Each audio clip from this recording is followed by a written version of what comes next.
Hello, my loves. It is Daniel Mercurio, and I wanted to give you two simple ways to work with energy. The first way is going to be how do you clear out energy, and the second way is how do you bring in energy, whether it be an emotion or that of something greater. So let's start with energy as a whole. We know it, right? Whether you believe in spirit or something greater or nothing at all, you can tell when you walk into a space and things feel a little bit wonky. The energy feels like, whoa, like something happened here.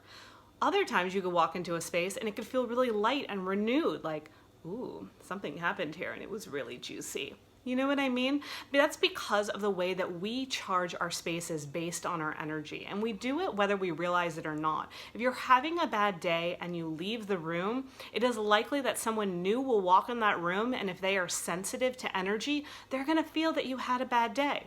Now, if you had an amazing experience and something that you're so excited about and pumped up and jazzed and had a freaking field day in your room, that same person is going to feel like, something good happened here. So how do we do that? How do we charge our space with our energy in a way that serves us? Not negating the fact that, yeah, there's gonna be some days where we're having a bad day, and that's all right. But how can we leave our spaces so that they feel good and nurturing even in spite of the bad days? Well, one simple thing that you can do is recognize when you're having an emotion. Now, this is important in general.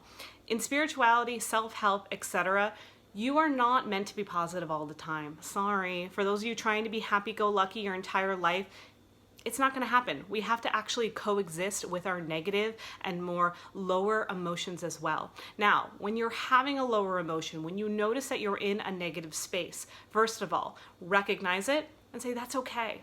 I'm in a bad mood. I'm feeling really negative, and that is okay. However, my space does not need to mirror this energy. That's simple. My space doesn't need to mirror the energy that I'm in. And that's gonna help it keep it clear and help keep it neutral. Now, let's say you're in a space where you're really stressed out, you're frazzled, maybe you're at work, maybe you got a phone call at home, and you just feel out of sorts, and you want to take a moment and take a breather. Well, people will say, just catch your breath, go into the other room and just calm down. Well, what does it mean to actually calm yourself down? What you wanna do is quite simply give yourself that permission to shift from the negative space that you're feeling into a more calm one. Now, in order to do that, you want to find a physical, tactile thing that you can do to signal, this is my move to calm down. This is my move to center in. Maybe for you, that means putting your hands together in prayer. Maybe it means doing a mudra, like Gyan Mudra, where you take your index finger to your thumb and you place them up like this in an offering. Maybe it means you place your hands on the side of your head, and that indicates I'm calming down. Whatever it may be, make your move.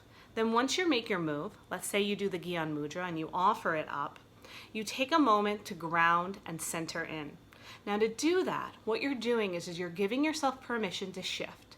I allow myself to shift into a new space.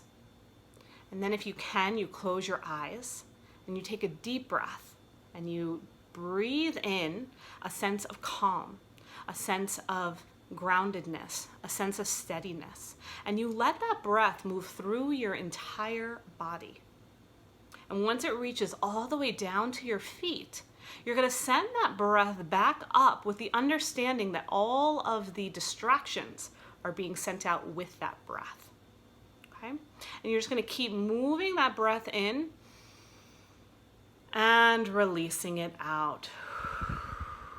I am calm, I am steady. As I exhale, I release any distractions that don't serve me here and now. And you're going to notice after a few breaths, if you take another moment to open your eyes again, the energy has changed. You felt more shifted, more grounded, more complete in who you are as you are. So find your move, in this case, Gyan Mudra, and then find your breath, and then give that breath direction. Let's say, though, you're still having trouble. There's so many thoughts going through your head. What I like to do is to take those thoughts, and as I inhale, I imagine my breath going to my mind and taking a string and wrapping that string around my crazy thoughts. And as they attach to my crazy thoughts, that string then exhales out through my mouth. and it flies off into the world like a kite. So take that breath in, bring that string into the crazy thoughts, wrap it around, and then with the exhale, send it out like a kite out into the sky. And if you do that thought by thought, moment by moment, you're going to realize that you're going to be less distracted, less in the crazy, and more in the now, in which case then you can start to center in, find your calm, and find your breath. And likely what you are going to do is you're going to alchemize the energy of the space, so it's no longer carrying a lot of that stress and that frenzy, but instead carrying more of the calm and groundedness that you need.